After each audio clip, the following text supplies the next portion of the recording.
Hello and how's it going guys? This is Jaxico again. Welcome back to my channel. So for this video, mag-unbox na naman tayo ng another pair of shoes.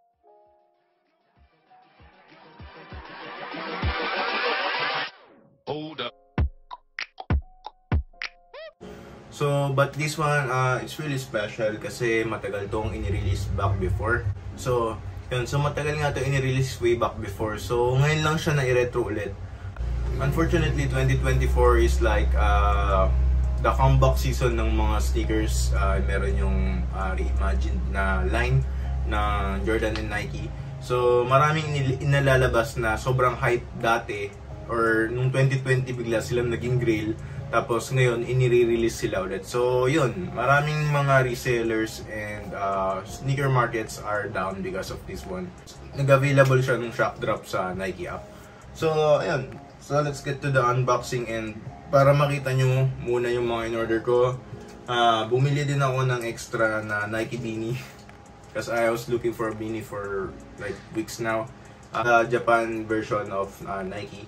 Meron siyang mid swoosh dito sa gitna and meron siyang Japan na flag. Then a symbol of, I don't know kung ano to. But yun, para siyang about sa Japan. Then as well as the hoodie kasi medyo maulan lately and malamig. So I bought myself a hoodie. Yan. Mid swoosh siya. I always come looking for a mid swoosh na Nike. Embroidered siya by the way and sobrang kapal. Sobrang ganda niya. And ayan.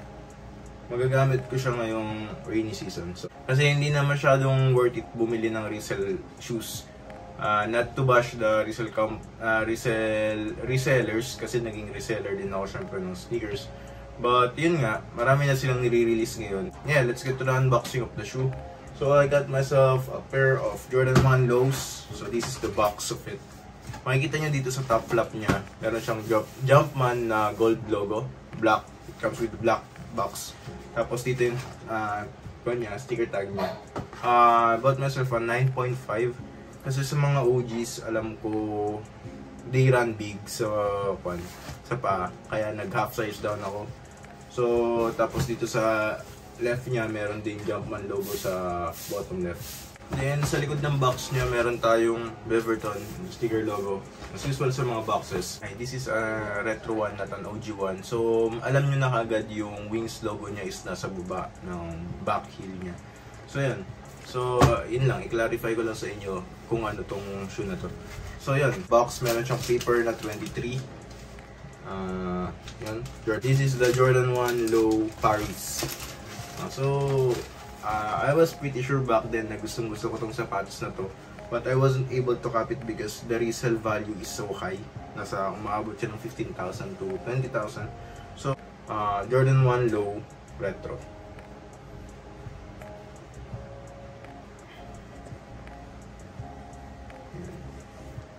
So, dito sa toe area niya, meron tayong nubuck na material. Yan. Tapos sa tips niya or dito sa mga toe area na toe box, this is a suede, hard rock suede na gray. Tapos dito parang asphalt gray yata to. Then meron na naman tayo dito nubuck dito sa left and right panel niya, malapit sa eye laces ng shoes. So meron din siyang hang tag na PRS pala, which symbolizes Paris. So the city of light nga ito, tong pair of shoes na to. So yun, yung toe ay yung kanya, eye box ng tips niya, yung eyelids, hindi ko sure kung ano, basta yung butas ng mga shoelaces is suede. Tapos dito sa heel area or dito sa malapit sa ankle area part is nylon na white. Unique design para sa isang shoes kasi mostly dalawa or isang material lang ang shoes. So this comes with many, baba ka dyan. So ayan, pusa ako dumaan. So ayan, nylon nga tong kanyang ankle area part. Then yung swoosh niya is leather na gray. Yan. It's very soft, pati yung mid part na white is leather. Very soft leather. It's a very unique design para sa isang sapatos. Pati yung sa likod niya is parang kulay blue, light blue na may Air Jordan logo dito sa baba kasi nga retro cut siya or retro yung design niya. Tapos nubuck yung kanyang material na ginamit. Then dito sa midsole is white, your typical Jordan 1 shoes. Kung ano yung makikita nyo sa mga Jordan 1 shoes, yan din yung kanyang midsole. Then dito sa outsole is cream na color para ma-differentiate nyo, kakaiba siya sa dito sa midsole at sa outsole. Sa tongue area niya naman, meron siyang box na Air Jordan Jumpman na nakalagay Air. Then sa shoelaces niya is flat na white. It's a very nice na meron silang inad na ganito, na yung kanyang shoelaces is may tip na gold. So it's a very nice touch para sa Jordan 1 Low na ito. It's a very unique din, but it doesn't come with any extra shoelaces. So yun lang. Yung kanyang, hindi ko sure kasi dahil hindi ako buyers dati ng Jordan 1 Low, hindi ko sure kung nagtaas sila ng 1,000 recently. Kasi alam ko 5,500 lang ang retail dati ng Jordan 1 Low pero ngayon nasa 6 na sila. I don't know, meron pa ngayon metallic 9,000 and I don't know,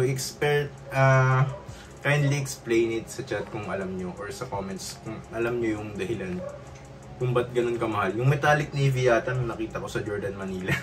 It's a very expensive shoe. 9,000 retail, para siyang malapit na siya sa Jordan 1 IOG. So yun nga, balik tayo sa sapatos. Sa kanyang loob, kanyang sackliner, white pa rin. Tapos yung loob niya, or yung sky blue, tapos meron siyang Jumpman logo na gold sa loob. Yun, so it's a very nice pair of shoes. Some may compare it to the Air Dior na collab before, noong 2019 din. Kasi the colorway is very similar. Tsaka yung vibe niya and yung design niya is very classy, kumbaga, kung masasabi nyo. Hindi siya typical Air Jordan 1 Low na makikita nyo sa daan. Kasi nga, very, bigla siyang naging highly sought ng mga bandang 2020 to 2021. Na sold out tong pair na to. So, umabot siya ng 15,000 to 20,000. No retail niya. So, I can't afford to buy that. This is the Air Jordan 1 Low Paris. Ito yung another pair niya para makita niyo. A nice pair of shoes. Yan.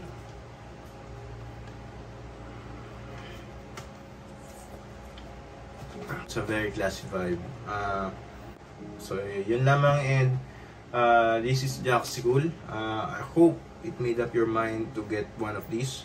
Kung tinitignan nyo yung reviews nito, it's very nice in person as well. Kung patatanungin nyo, it's very nice in person. Yan, and hope you guys like it, and this is Jaxicool again, and I'll see you again in my next video.